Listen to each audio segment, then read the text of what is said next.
the same microphone. Oh, do you have a Yeti too? Yeah, mine just has stickers. Oh yeah, I haven't gotten that far yet. I need to do that. We were folks who are listening, and I always so people are going to hear this because I was doing intro, prior to Okay. the podcast. But Briley's here. We were just talking about Funkos, and I have a very important question in relation to that. Do you keep Okay. them in the box or do you take them out? I take them out. I Mhm. understand why some people keep them in the box, but like I'm probably never gonna sell them. So it's like, why am I gonna keep them in the box? I have some in the box, but just because I'm waiting to get all of the collection, like the Avengers Assemble and the Avengers Shawarma. So those are still in boxes, but I take them out and I have like little plastic display cases. Oh, okay. But yeah, like, Yeah. I'm of the you know, same mindset, and I think they look so cool that when it's in a yeah, box, you can't hardly see it, you yeah, like, know? but I did order protection for my Wanda ones because I don't need that to happen again. So I learned my lesson. Do you have favorites? Do you have a couple that you're like, Um, oh, yeah, if your house was on fire and you could only save like three? it would probably be I have Bro Thor, Oh, so probably Bro Thor. Yeah. I haven't seen that one yet. Is that one like, because they always crack me up the way I'll see one. I'll be like, oh, I've never seen that one before. And by the time I go to Amazon or eBay, they're already like $70. And I'm like, oh my God. Oh yeah, I saw the when I was getting I had to order replacements for my Wanda. Let's not talk about how much they were, but I saw the alligator Loki and it was like $3 on sale and I was like, Oh, hmm. yeah. Yeah, and it frustrates me because I ordered a Loki one, the TVA one, and also the Lady Loki one. And I ordered them back in September, and Amazon keeps telling me they're back ordered, and I'm not going to get them till like January now. Yeah, I mean, like I only order one if like I really, really love it. So I don't have like an extensive collection, but like people will be like, "Oh, what can I get you for your birthday?" And I'll just be like, "Oh, give me this Funko," because they're like not expensive. Well, most of them Right. aren't expensive. So I'm like, "Oh, you could give me this Funko Pop that I want or something."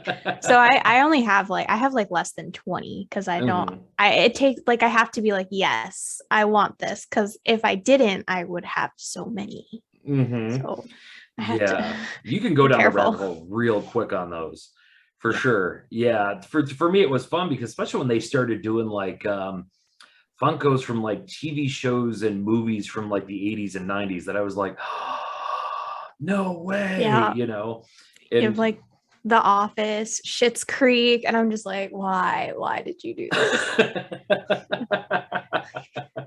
You definitely, definitely.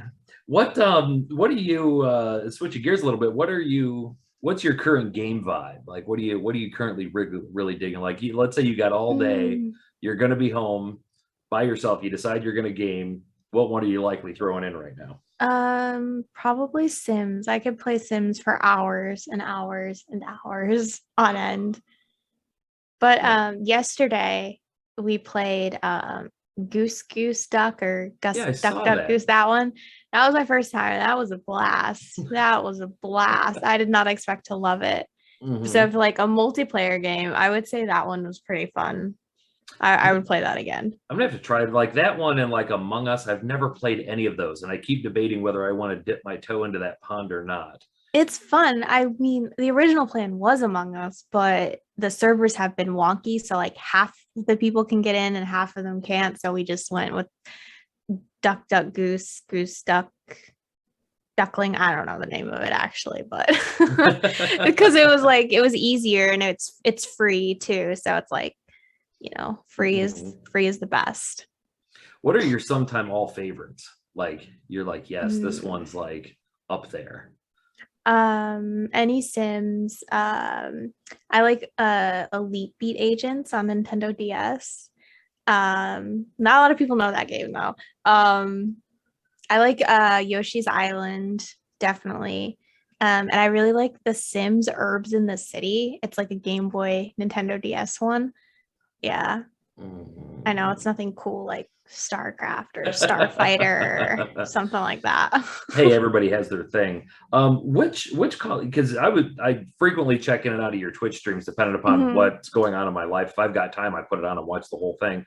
Oh, thank you. What you were playing a Call of Duty one? Was it last week? Yes. So I do play Warzone. It's like hit or miss though, like if I'm enjoying it. Um, because I was never like huge into Call of Duty. But I did play the one, I can't remember which one it was. All I know is it had Nuketown as the multiplayer map and it has zombies. But a long time ago, it was like on Xbox. And I never really like touched it then. But then the pandemic happened and some of my friends were playing Warzone. It was free. So I was like, oh, okay, I'll try. And here I am, like Mhm. almost 2 years later, still cranking that game out. Yeah, I've been talking to a friend of mine because I've been debating. I was an old school Call of Duty fan going all the way back to the original Xbox, and I was like one of those people where every time a new Call of Duty came out, Mhm. I had to be at GameStop for midnight release. And I think it was Black Ops 2 that probably finally broke me. And I don't think I'd played a Call of Duty since then. But then I see the new one is going to have Pacific Warzone, which has me like Mhm.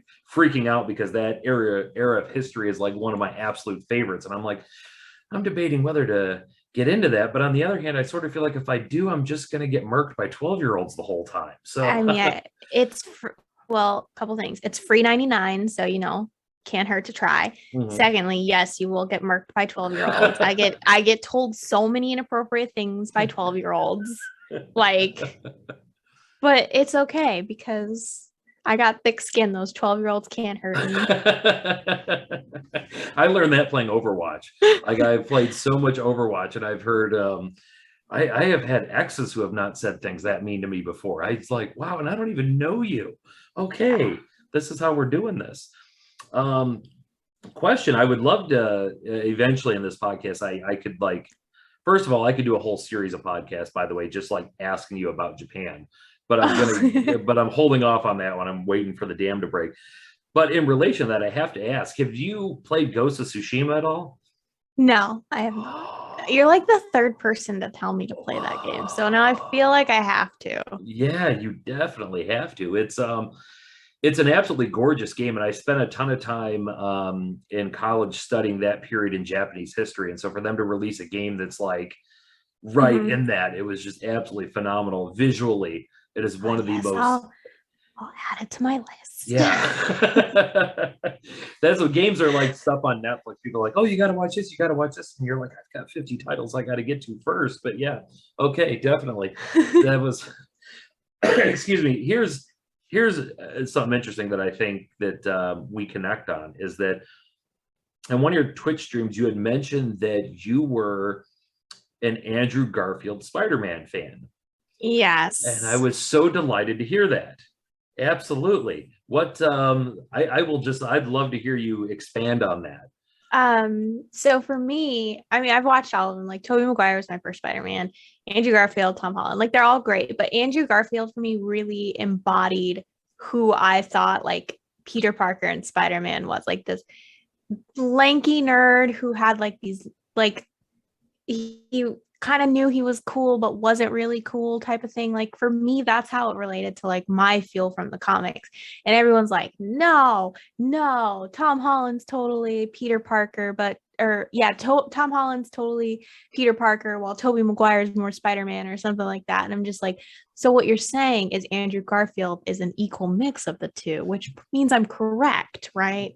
So yeah, like I just thought Andrew Garfield was great, and I don't think his movies did him justice, but I think he deserved another go around. Right. I wasn't a huge fan of those movies, but I was a fan of him as Mhm. Spider-Man for Yes, sure. yeah. And I always thought it was interesting because we all know like the Amazing Spider-Man 2. We're not going to get into everything that was wrong with that movie. But I thought it was interesting that Andrew Garfield had said that when before they started filming and he read the original script of that movie, it was absolutely phenomenal. Hmm. And unfortunately, what happens with some of these movies is as it's being filmed, execs get involved and say, oh no, you got to shove this in here. Oh, you got to shove this in here. And there's so many rewrites and reshoots that it ends up kind of a disjointed mess. I would have people going on about the Snyder cut of the Justice League. I would love to see a version of that Oh movie that was yeah. done to the original script that Andrew Garfield just gushed and gushed over, because I felt like after the first one there was a ton of potential there. Hmm. Like I can't compare it to Snyder Cut because I've never seen any of those, so It's don't come long. at me. But like I also think it's just like I think it was Sony, right? I think Sony was the one that produced. I think Sony should stick to making Yeah. electronics. Yeah. A story, interesting story. There's a man, I don't know if you've heard of him, by the name of Brian Michael Bendis, Mm, who is a comic book writer, has been for a long time. And a lot of the major storylines that people know in terms of the Avengers and in terms of Spider-Man came from him. He wrote hmm. all those through the 2000s. And when they were making the first Amazing Spider-Man movie, Sony called him and said, "We need you to get to LA right now. Like, can you hop the next flight to LA?" It's like, okay. They wouldn't tell him why. So he hops the next flight to LA, goes to Sony Studios. They bring him into a big conference room that's full of like 30 people. They sit him down at the head of the table and they say, "We have one question for you. Should the web shooters be mechanical or organic?" And he said, "Well, mechanical." And like half of the room erupted in applause and the other half just sunk their heads, and they sent him back home. They went through all this just to bring him in to be a tie-breaking vote on this one thing that probably isn't major to the storyline to begin with, right? No. Like, you could go either way as long as the rest of the story is good. And I always took that as a sign of just how dysfunctional that movie studio had to have been making those. Yeah, The that's crazy. when I was I'll be interesting to hear your thoughts on this. When I was in college, I was taking a business class and we had to write a paper analyzing a business, and I decided to write mine about Marvel.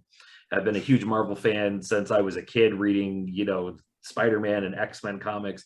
And as I was doing more and more research on it kind of occurred to me that most businesses, like if you have a shipping business, right, their assets are their trucks, their buildings, their stuff like that. And it occurred to me with Marvel, and you could say this about any of these companies, that their assets were really their characters.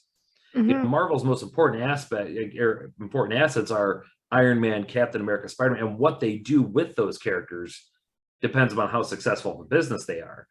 And I think that when you look at the MCU movies, that's something that they're really, really, really good at, because they don't worry about doing these things like flying a writer halfway across the country to do a Yeah. tiebreaker vote. They just say, let's get really good storytellers to tell these stories and then let them do their thing and try and our best to stay out of their way. Yeah, I think they learned because I feel like Iron Man was their first like real success story. And I think that's when they learned like, oh, maybe less is more.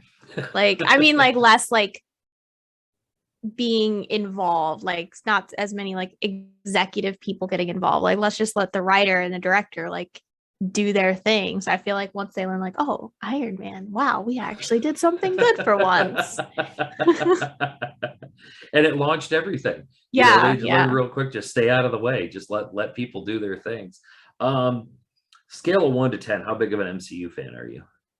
Um, like movie wise or like Yeah, comic wise or just either. like in general overall. Yeah, we can go with either one. I mean, I want to say 10, but I do know there's a lot that I don't know because I haven't read any new comics in like, I don't know, 11 years because I haven't had access to them. So I kind of like pick up things here and there. Mhm. So I would say a 10, but I know people are gonna be like, oh, well, you don't know this, you don't know that. So, Well, there's always fanboys who are going to do that. yeah. 100%. I had that.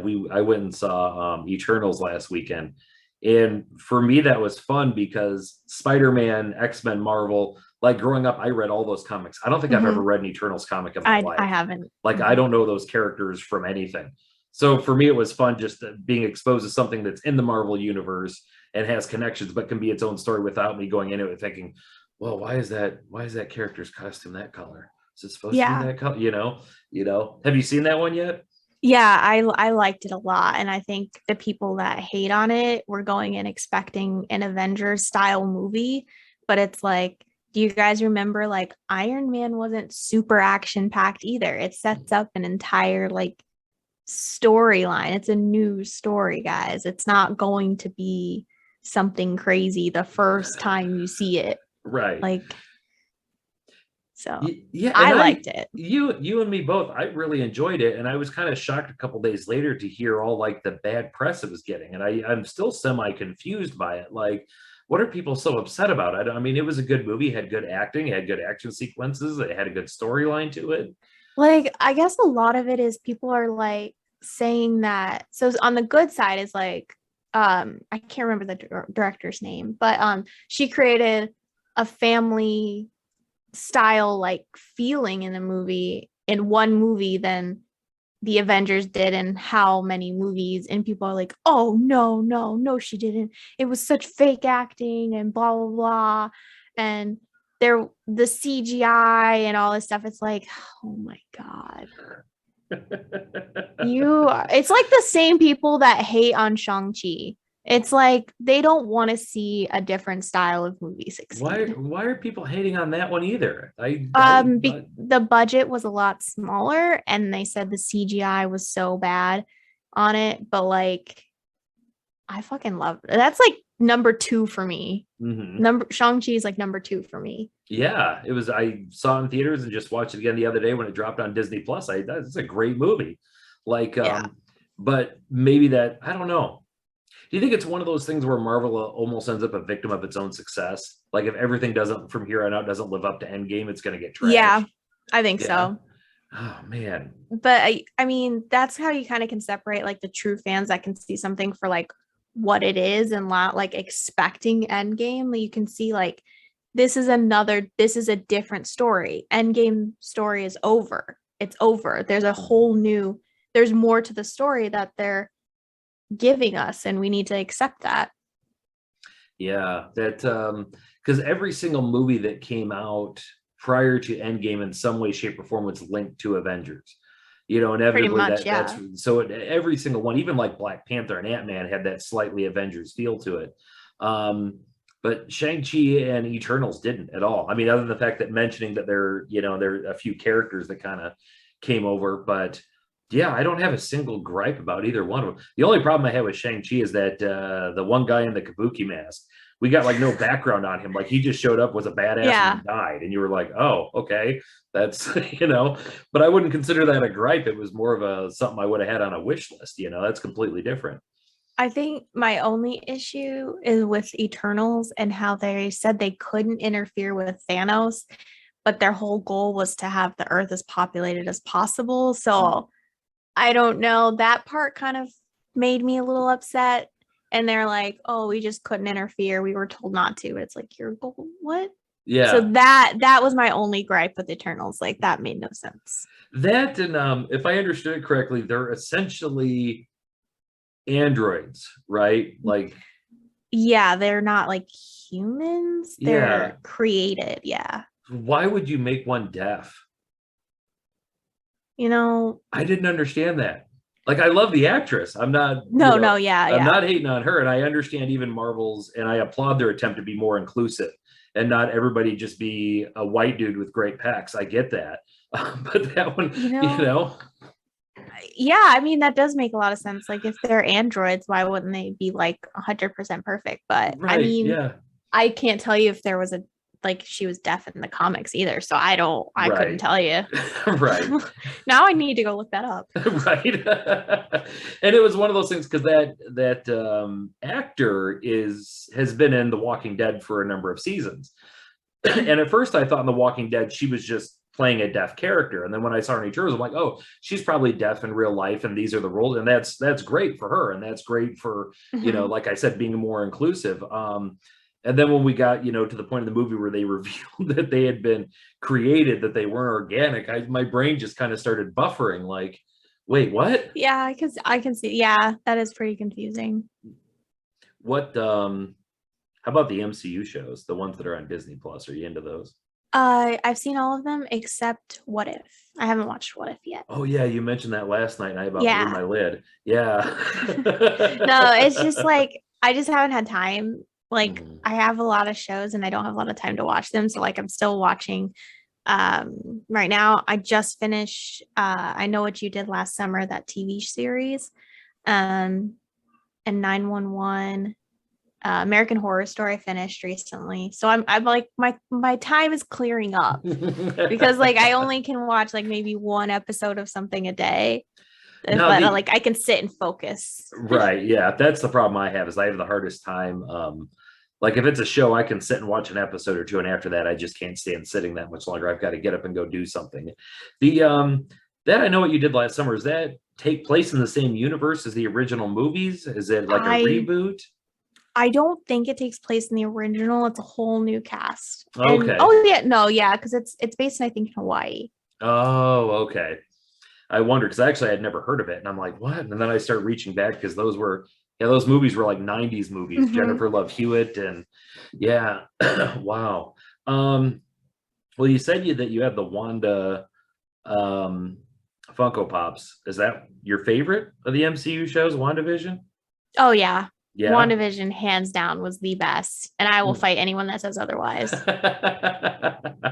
I think Loki gave it some stiff competition, though. I'm not saying it beat it, but yeah. I would say Loki was good, but WandaVision was better. It had drama, it had comedy, it was a different feel. I didn't feel like I was had another MCU movie shoved down my throat. It was just something I could sit and enjoy, and I didn't have to be like on the edge of my seat the entire time. Because like sometimes you just don't want to be on the edge of your seat watching a movie the entire time. Sometimes right. you just want to sit and enjoy it, and like, you know, I loved it. Yeah, and I can't. I mean, Elizabeth Olsen.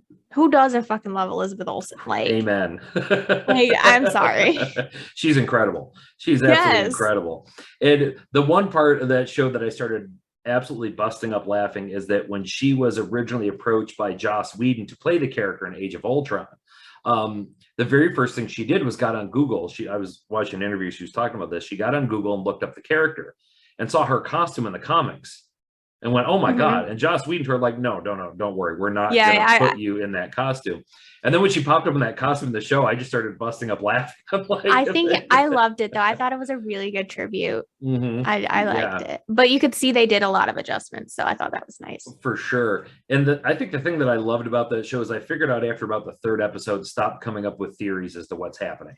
That because you're going to be so wrong. Mad. I hate those that theorize, especially now with like TikTok culture. All of them that theorize on TikTok make me so angry. I'm just like, guys, just shush. Let me enjoy it. Like, I don't need to know why was the window purple and he had this holding in his hand. Like, just stop. Yeah. Please. This is an English class. You don't need to know why the door was red. It was red because he decided that day the door was red. Right. It was in the script. That's the reason. That is so funny. Yeah. And I think it's funny, especially on Facebook, and the internet has been making fun of that a lot as we're now, of course, here in the Midwest, it is almost 10:30 at night on Monday, and for you it's afternoon on Tuesday. But tomorrow we're told that the next Far From Home or No Way Home trailer is coming out. Oh yeah. And I've seen so many memes making fun of exactly what it is you're talking. Like they'll show the new poster, and they'll zoom like way in, and then like Photoshop in the reflection of like Shang-Chi and his armor, like just making fun of like people go so overboard with this stuff that it's like, why don't you just wait and see the movie? On that note, do you think Andrew Garfield's going to be in it? If not, I'm not gonna lie, I'm gonna be very disappointed because I feel like there's just been so much hype that like we're gonna see Tobey Maguire and Andrew Garfield, and I know that if they're all in there, I'm just gonna have a mental breakdown in the theater of like, oh my God, why is this? I can't handle this. So, but I'm not going in with any expectations. Like, I'm not going in with any expectations. Yeah, you are. But I will be disappointed. Like, I won't be like, oh my God, that's the worst movie ever. But I'll be like sad that like, oh man. Yeah. Because I thought it'd be so cool if like they bring back like what's his name? James Franco, like as Green Goblin too. Like if they had like all the old people, like all the old actors from the movies come in and like actually create this like multiverse, like it'd be amazing. So good. Yeah. And I'd be like, this is great. Let's just give me more. Well, and I sort of feel like at this point in time, there's been so much hype that if they weren't in it, they both publicly would have said so by now. Like if they're not connected to the movie I thought they whatsoever. had. I think Andrew Garfield came out and said he's not in it. I could be wrong, but I feel like they've publicly said that they're not in it, but also they could be just saying that to like throw us off. Yeah. Yeah, so I'm gonna be thinking about it way too much. but like I guess like Toby Maguire is also like a butthead too. So I could like he might be difficult to get in. Yeah, he'd probably be one of those people because he was one of those people who, for those of us who are old enough to remember, had like this rise in career and then Mm-hmm. did Spider-Man and it like peaked there. Yeah, and then You know, I think the only thing I've seen him in after was Great Gatsby. yeah. I can't name another movie. And you almost wonder if he almost got typecast. Like it got to the point where all the studios were like, "Yeah, you're Peter Parker, so we don't want you." And so Yeah. sometimes when that happens, it can be really expensive to get somebody to agree to come in. Leonard Nimoy went through that with Spock on the original, all the Star Trek movies. They Because made fun of him in Big Bang Theory for that yeah, too. I well, loved that. and the argument he was making is that every single time I do one of these, it makes me harder to get any other acting roles. So you better fork over the cash for it. And then, you can't have Star Trek without Spock, at least the original one. Yeah. So, you kind of had to. Wow. Um, as we're talking about movies that people either love or hate, Mhm. what are your thoughts on the most recent trilogy of Star Wars movies? Um, I don't hate them. Like everybody hates on them, but I don't like love them. I think they are what they are, and it's Star Wars movie. Suck it up and enjoy it, or don't. Like, there's no reason to. I don't get the comparison thing that everyone feels the need to do. Like, yeah, you can have a favorite movie, but that doesn't mean you have to put down the other movies either.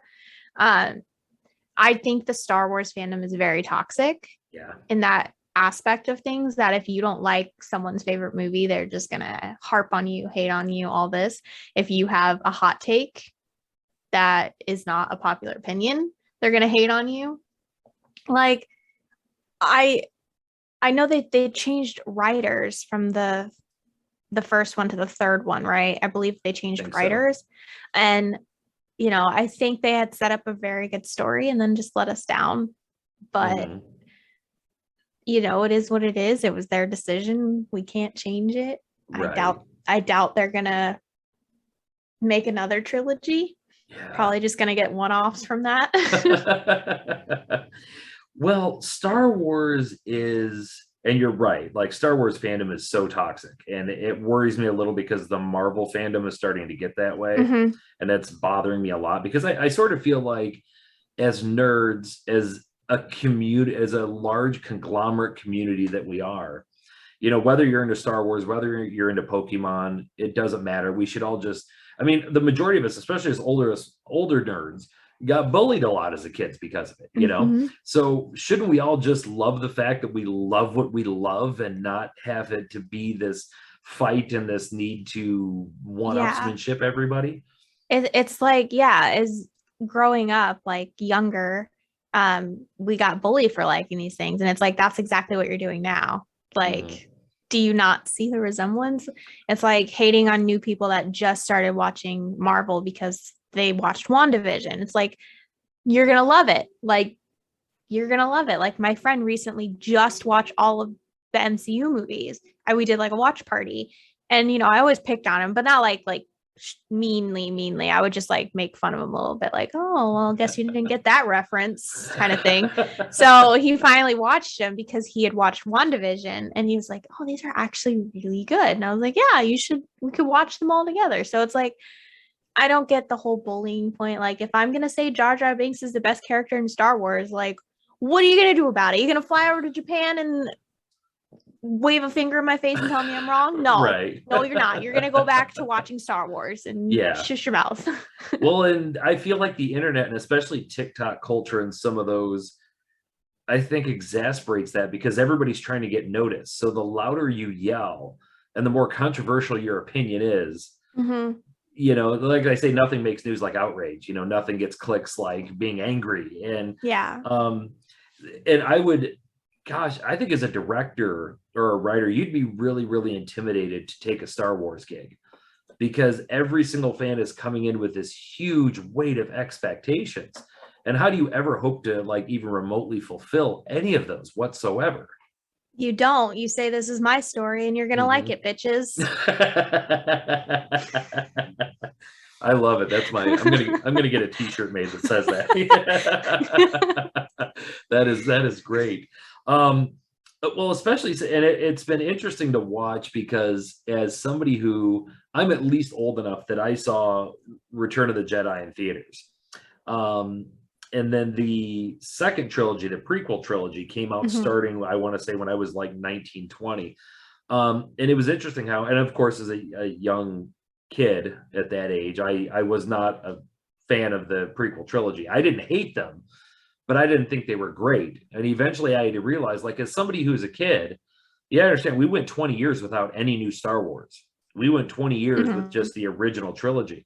And from that, you associate things, you identify with things grow in your head imagination wise. It has this level of nostalgia to it. There's no way that any new movie is going to live up to that. There's no way that any new movie is going to meet what it is that you want it to be. So I really tried to take that mindset into the new trilogy, when they Yeah, first like started coming out. I think the problem is like the Star Wars community is living too much in the past and they're not willing. I think they're not willing to accept new things. Like, yeah, these new things aren't going to be perfect. It's because it's a different era, it's a different time. They're trying to figure out what is going to work. And I think like the storylines, they were okay. Like they're, we're not getting this original fight battle between good and evil. It's like that's over. There's a whole new story to tell. And they're like, no, no, we want this original story between Darth Vader and the rebels and all this stuff. And you're just like, you can't retell the same story over and over Right. again. Right. Well, if they had just taken the blueprint of the original trilogy and recreated it with new characters, everybody would have called it for that. They'd have been like, "This is I mean, bullshit." it's kind of what they did though. Like in a Yeah, way, yeah. it kind of like there were Hmm. a lot of similarities, I think, but they tried to steer away from it. But yeah, if they had done the same exact blueprint and been like, oh, we've seen this movie. It's like, well, what do you want? What do you want? Well, and the only thing the biggest thing that bothered me is I wish a general idea of where all three movies were going to go had been established ahead of time, even in their heads, even if we didn't know it. Yeah, I Because think that would have been better. Because what didn't there was already an idea for the first six, like already established of what was going to happen before they were even filmed. So Mhm. I think if they had had that plan too, like it would have made more sense. Right. Because it felt like once you got to the third one, the Emperor thing was just shoved in there. Like they had just decided, and if you had Yeah, decided before the first one that's what you were going to do, you could have like subtly weaved these things in there that could have like led to this reveal exactly. that it's been the Emperor the whole time. Yeah, because we're just made to think that she's some random kid but oh no, she's a Skywalker, but she's also a Palpatine, but she's this and she's that. And you're just like, What? pick one, Yeah. one or the other. Well, we all spent forever trying to figure out who Snoke was.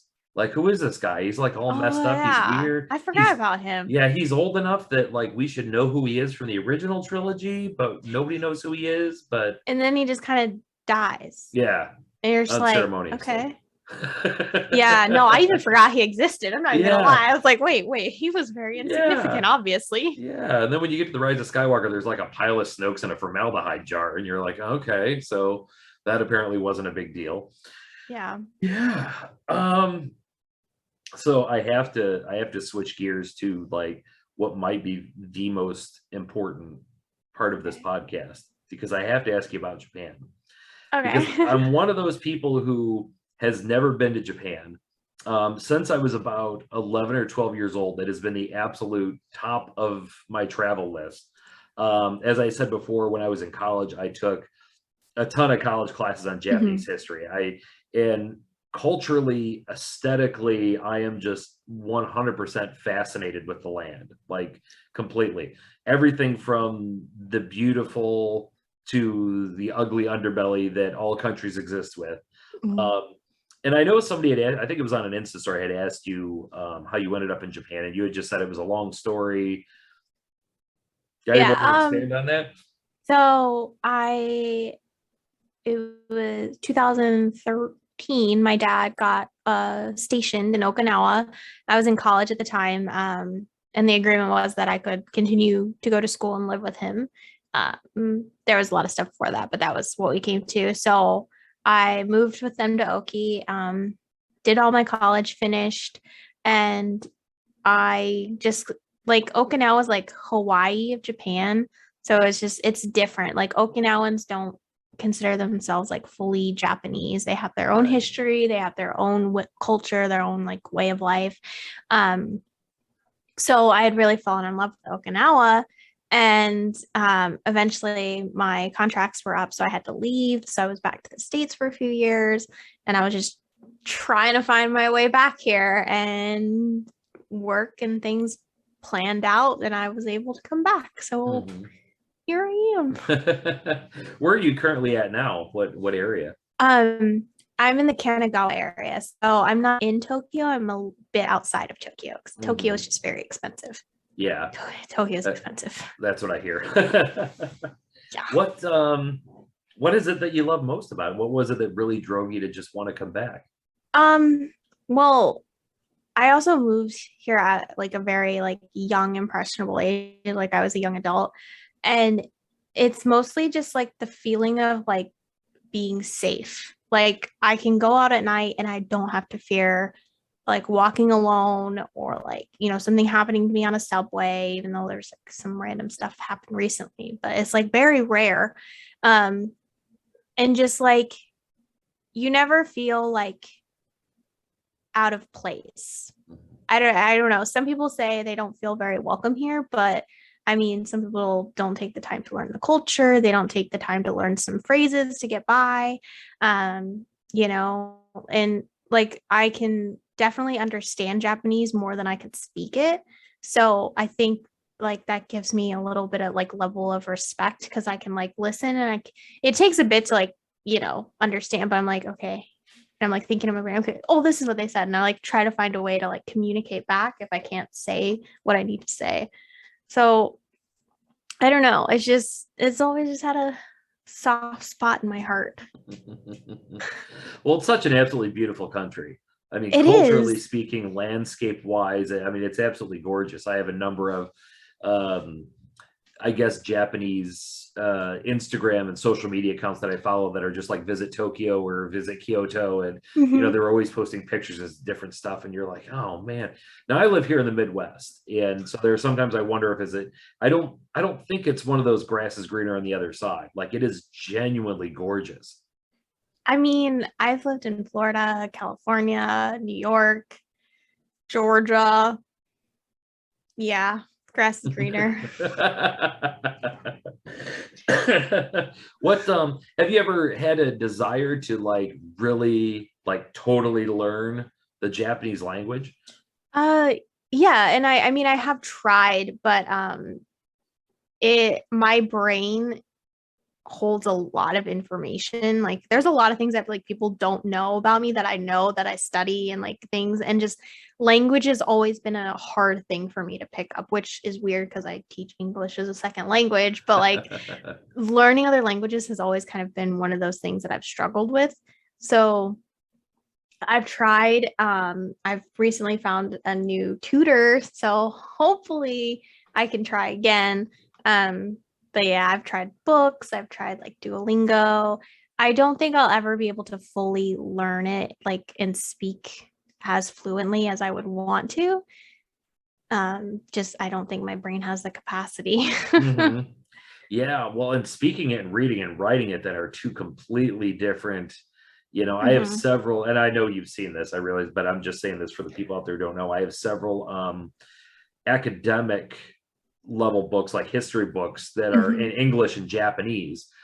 So the one side you would open it just like, in the West where you open a book and everything is there, and then you completely take the book and flip it over and it's in Japanese, all the kanji characters. And I'm looking Hmm. at that being like, it'd be one thing.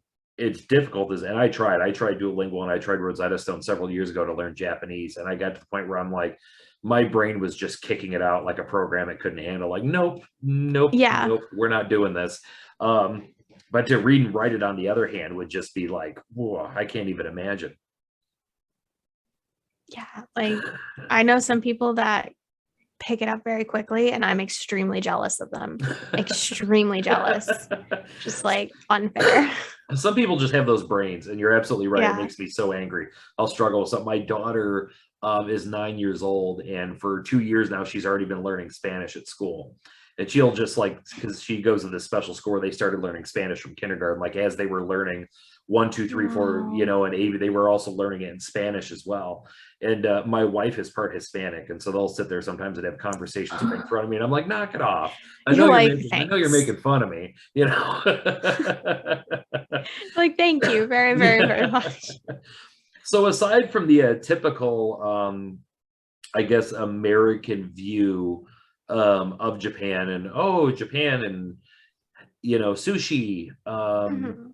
What do you get into a lot of Japanese foods there?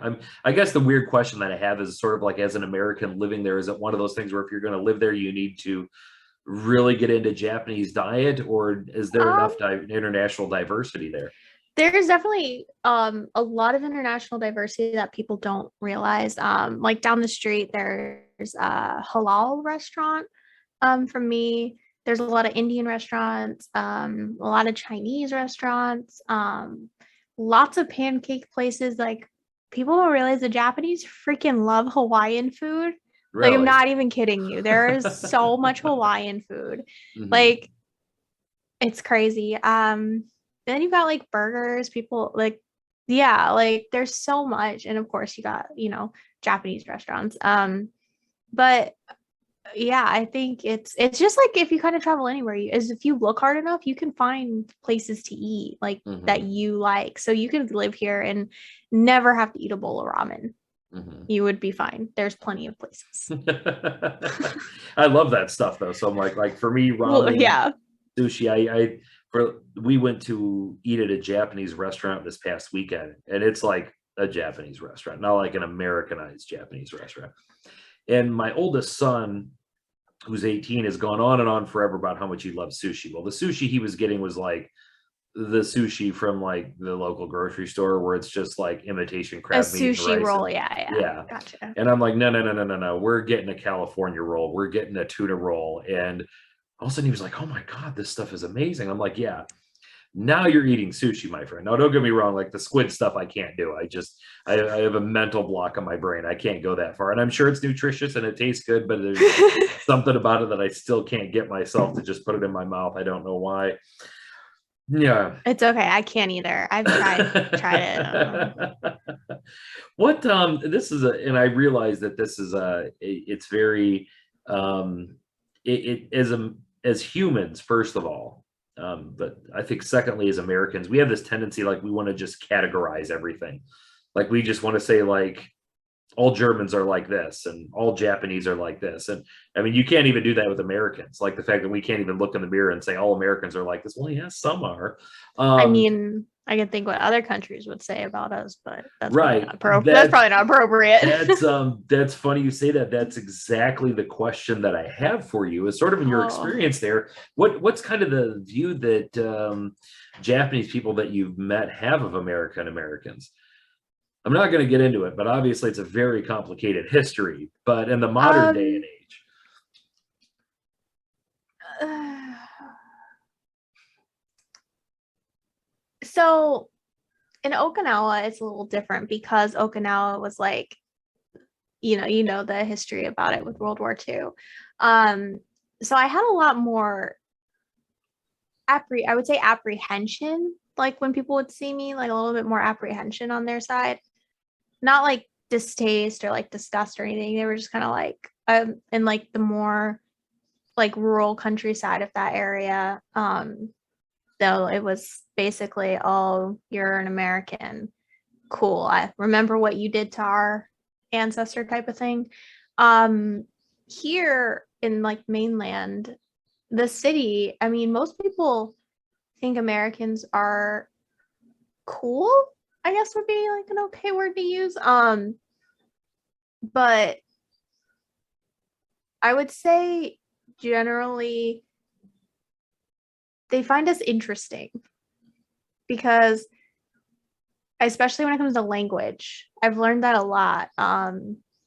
they think our language is interesting because, especially a kid pointed this out to me yesterday or the other day. He was like, I don't get it was something like, I don't get American language. You have well, but it means like five different things. Like, why? Why does it mean what? So I think I would say interesting because a lot of our stuff just doesn't make sense to them. Right. Yeah. And I've talked to people. I was having this conversation a couple weeks ago with a guy who's French and knows English, but not incredibly well. And anytime you say anything with slang in it, he's just like, what? And then trying to explain slang to somebody and like what a slang term means and the reason why and the whole thing, it was somebody had made a comment about some, oh yeah, it'll be good. Yeah, we're gonna get over this. We just got to make it around the bend.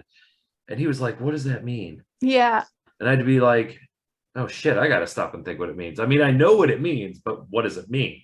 Like, well, it has to do with traveling. And yeah, once we get around the bend in the road and it goes back longer than I've been alive. And yeah, I can understand that. And he's absolutely right. I've never thought about that, but well, Yeah. We just let- say things and yeah, get water out of the well. She's doing well. Yeah, that's true. Holy yeah. cow. And I was just like, because we were reading a story that had like multiple different wells. And then I was like, you're asking me questions I don't have the answers to. I can't tell you why. It just Uh-huh. is. And he goes, oh, that's so dumb. Like, yeah, I know. I know. Well, I know, but we can't rewrite 2,000 years of language history. I'm sorry, believe me. Yeah. That's why I understand a lot of people say, and it'd be interesting to hear what you have to say about this, but as Westerners and as English speaking people, it's like, oh, you want to try and learn Spanish, you want to try and learn French, you want to try and learn Japanese.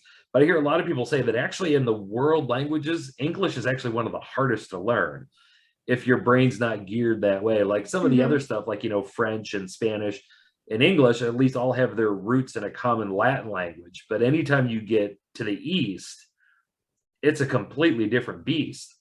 Mm-hmm. Yep. Are you about to yawn on my podcast? No, I'm good. I'm just like, yeah, 100%, 100%. Just one more thing I wanted to ask you before we get out of here. The way I first got introduced to you, interesting enough, is you just popped up on my TikTok feed.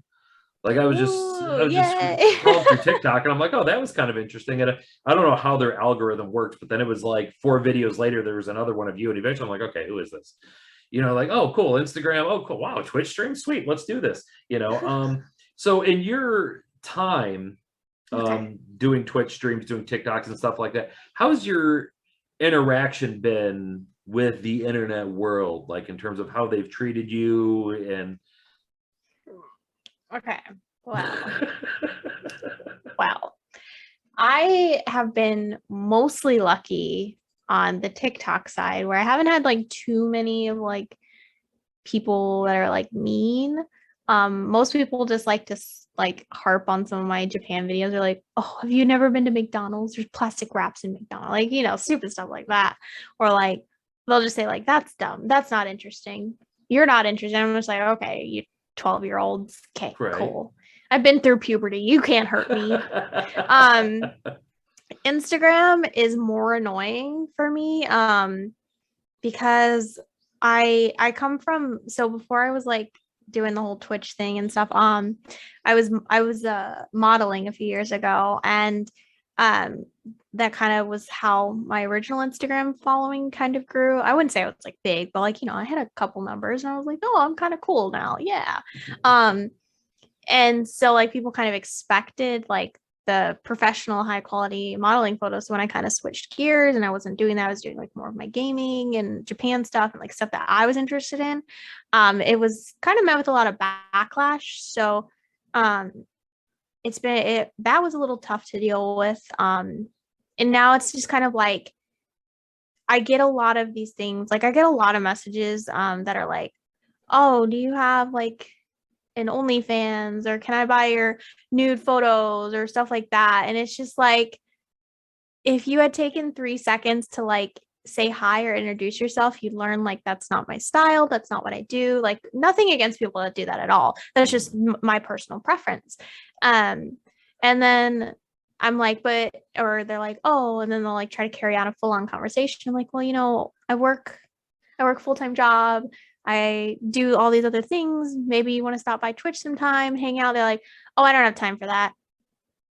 I don't want to pay for that. I'm like, it's free. So it's just kind of like you want to sit here and you expect me to produce photos for you to like and comment on and just be like, oh, you're so beautiful, like this, but you can't spend 5 minutes and come say hi on a Twitch stream or something, like Yeah. whatever. So that's basically been the backlash from like Instagram. Now YouTube is mean. YouTube comments are mean. I don't even read those anymore. Those are just mean. That's the way Twitter is too. You're just like, whatever, Like, I don't really have like a following on Twitter, so I just like I don't get anything on Twitter. I just post stupid quotes that I think, or like I talk about shows or movies I'm watching, and like maybe like 2 people react to them, and it's like Right. my 2 friends. I'm like, yeah. But yeah, no. I mean, so it's kind of different across each of the social medias. It's just because like I'm doing me and people are gonna like that or they're not gonna like that. And you know. Yeah. Well, I don't understand the whole taking the time to leave an angry comment on somebody you don't know. I It always amazes me. Like I don't think I've ever commented on anything on TikTok. Not that I have a problem with people doing it, but if I would comment, it'd be like, hey, that was really cool. Awesome. Good for you. But to just Yeah. randomly see a video of somebody I don't know and decide to make their day slightly worse by saying something mean. I think it's well, it's the whole hiding behind the keyboard thing. It's something you would never say that to somebody on an elevator you just met. Exactly. You I know. also sometimes think like maybe they're just having a bad day and they need to frustrate.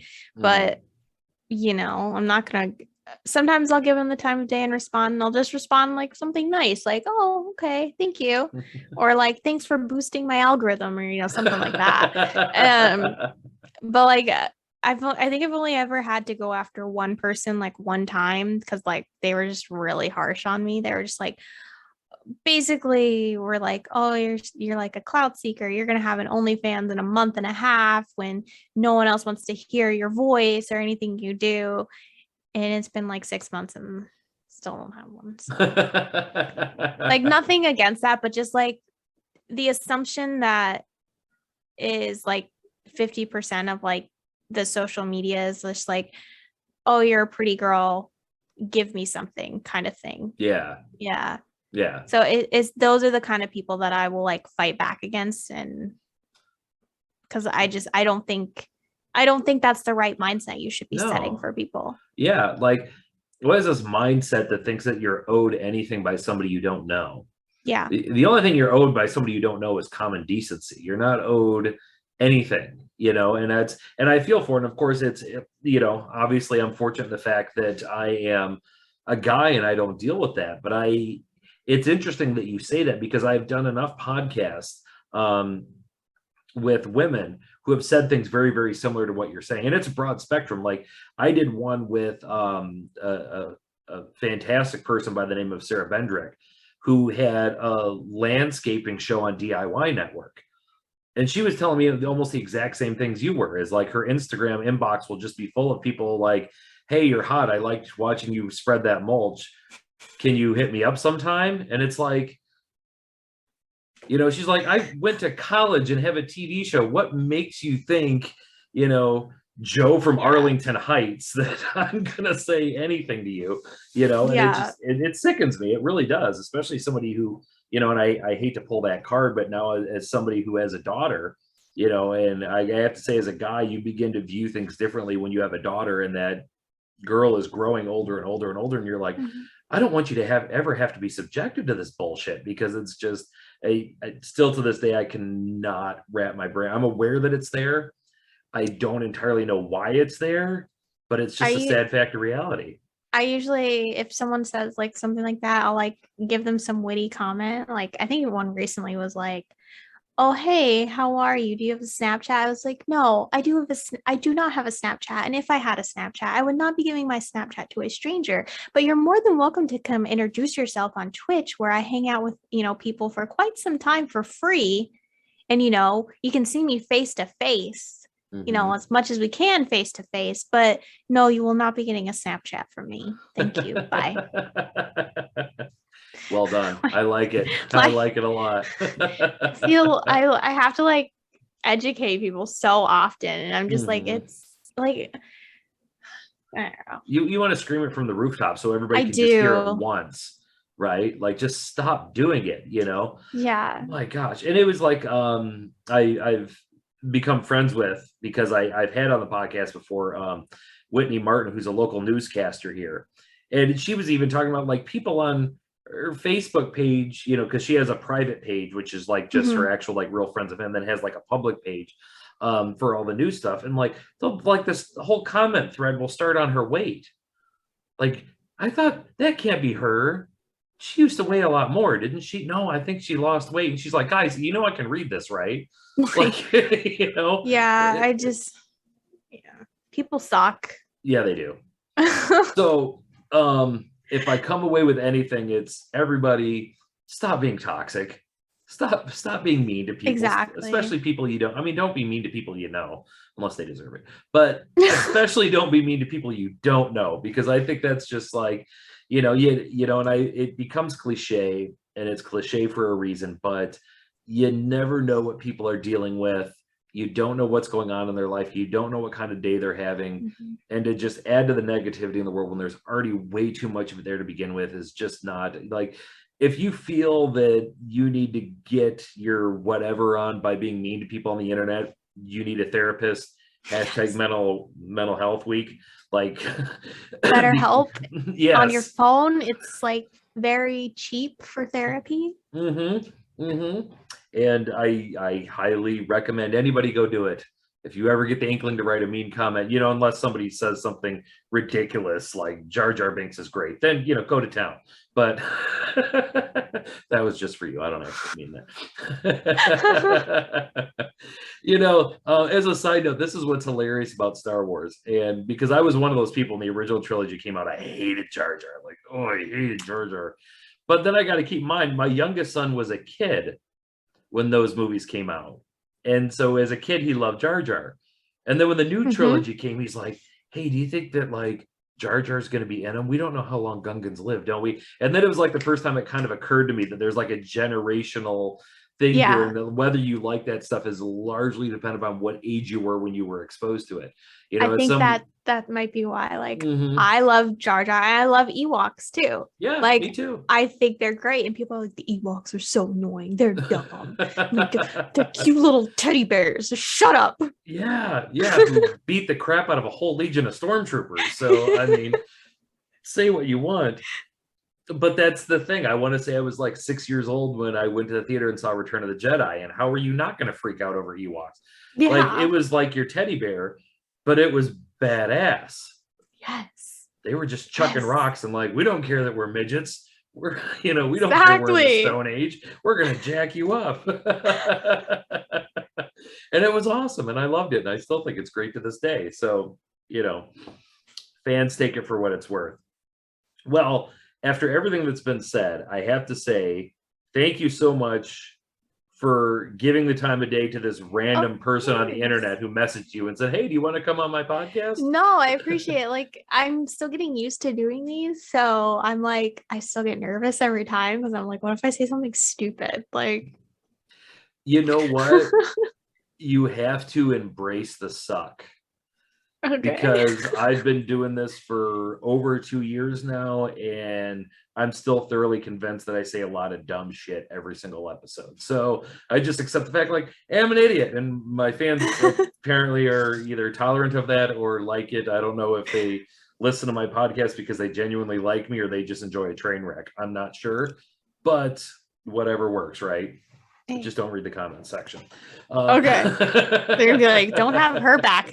We don't want to hear her again. No, I already had one friend who commented on Facebook. We're like, oh my God, thank God, another gamer girl coming on the podcast. I'm like, yeah, okay. Yes. Until they hear I like Jar Jar Binks, they're like, nah, no, we don't want her. Yeah, deleting the app. Done. Last podcast ever. Well, again, thank you so much. It's been absolutely amazing getting to talk to you. I'm going to continue to enjoy the Twitch streams. A side note, Yeah. From what we were talking about on the internet and the way people are on the internet, the chat in your Twitch streams are typically really fun. Yes. It has taken a while to grow. Like a lot of people don't know like where I came from and where I started. They're only seeing like now times. But we're pretty quick about like getting the people out that are like negative or like, not what the vibe we're going for. So it's a pretty good vibe. Like I'm very lucky to have some really good mods that are quick on that. And they'll try to like keep the community going. So I'm really lucky.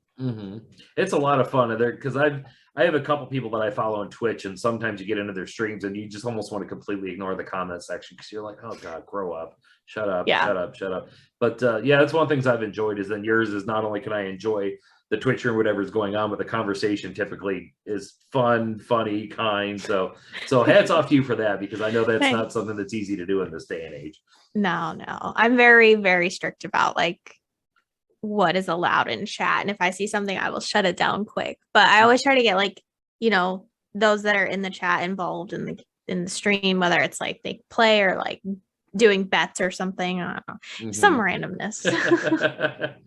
Well, everyone who's out there listening, you can, and obviously I will have the stuff posted on Facebook and Instagram and everything else, but Instagram, TikTok, Twitch, check out BryleeW. It's a lot of fun. You won't be disappointed. And once again, can't thank you enough for coming on. It was so much fun. No, thank you so much. And yeah, we'll talk to you again in the future. I hope so. All right. Thank you.